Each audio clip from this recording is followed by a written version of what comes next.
Dito ngayon kami sa Bahrain ngayon. Bali maglo-loading kami.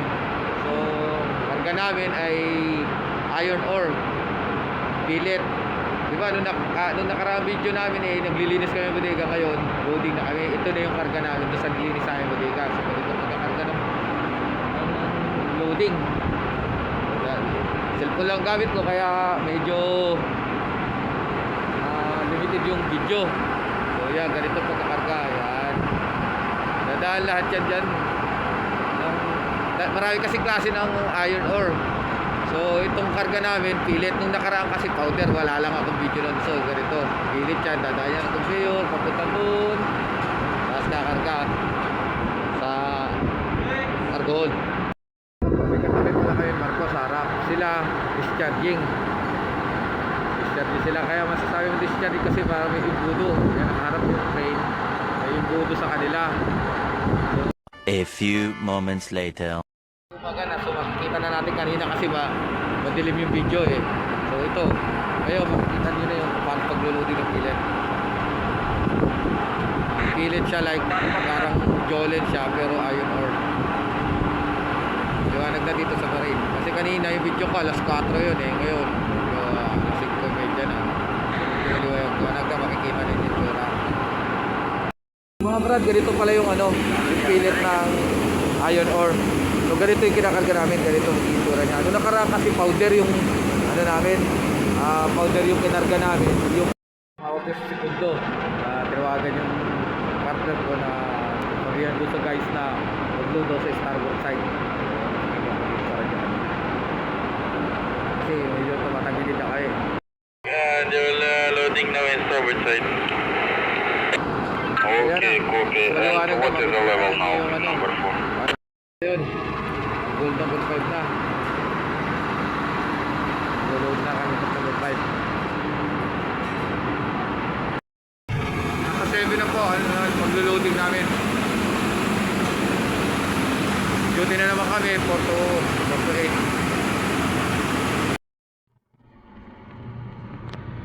Ayan, ganyan po mag-loading. Maglo-load na po sa 7. So ayan po, dyan magagani. Papasok yan. Ayan yung cargo hold namin.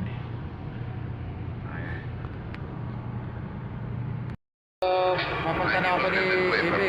Reporter Ebe Jeric. So sa duty alas 9 na. Nagpwede na sa oras.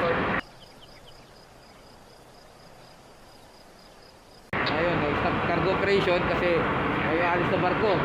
Dito kami sa Bahrain, ganda ng dagat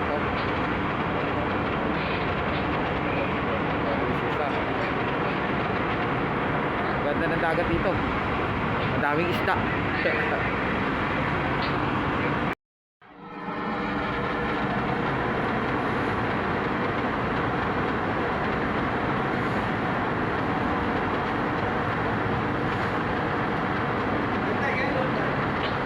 The next morning. Wala kami dito na ngayon ang kasama ko. Alas 5 pa lang, pero kasi araw ganda po ng sunrise, makakita sa inyo. Yun po. Ganda ng sunrise po. Saka malinis ang port dito sa Bahrain. Wala, bukas na sa train.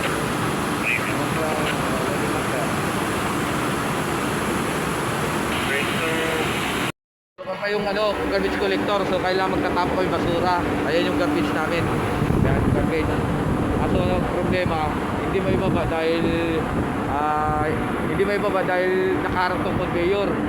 So kailangan yung crane para maibaba yung mga garbage, para maibaba yung mga garbage.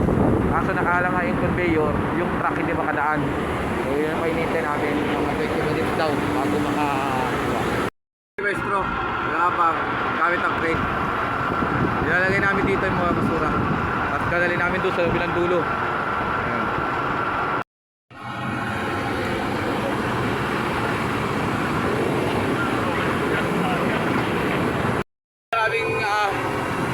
Mag-discharging ng mga basura. So yan, kinutroli namin ngayon, dadali namin doon sa dulo. Para kung mabubuhat ang bigat nyo, makakaya ko ngayon. Kasama ko ngayon Uwis at saka Ebi. So yan nakatroli kami ngayon yung mga basura. Mula doon sa dulo, papunta doon sa kabilang dulo na yun, dadali namin sa truck. Dalian nyo! Dali! Wala eh. No choice kami, kailangan namin magtapon ng basura dito sa Barin. Tatapon kami ito, tatapon na kami. Lilipat na namin yung mga basura dito sa truck. So yan yung truck, lilipat kasama ang AB. So our garbage collector. Your nationality, sir? I'm from Bangladesh. Bangladesh. Okay. Guys nga, tapos na kami ng loading. So palis na kami, inintay na lang namin yung timbre kung anong oras yung piloto. Yung iba, kasama ko ngayon ng ka-duty ko, yung iba kumakain na doon sa loob ng hapunan kasi lampas na alas 5. So kami standby muna dito sa may gangway. Hintay lang kami ng timbre ng kapitan kung magpe-prepare na kami ng pilot ladder para kasi sasakay yung piloto. At hintay lang kami kung standby na kami. Dito na kami ngayon, kompleto na. Hinihintay na lang namin yung piloto. Darating na raw, 7 o'clock. So, kompleto na. Kinumpleto na ni Boson. Toolbox meeting kami kung anong gagawin sa pag-alis. Preparing na kami para malis. Boss, anong isang advice mo dyan sa mga seafarer na bagwal lang natin dyan? Mga simple advice ba? Simple advice, ano lang, mag-vitamins lagi, vitamin C, para may lakas. Para may lakas lagi, vitamin C lang. So yun nga, sinabi ni boss. Meron pa, Ano ba? magdala pa ng salumpas.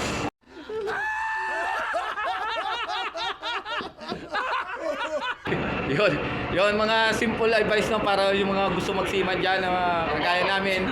Yun yung mga simple advice daw.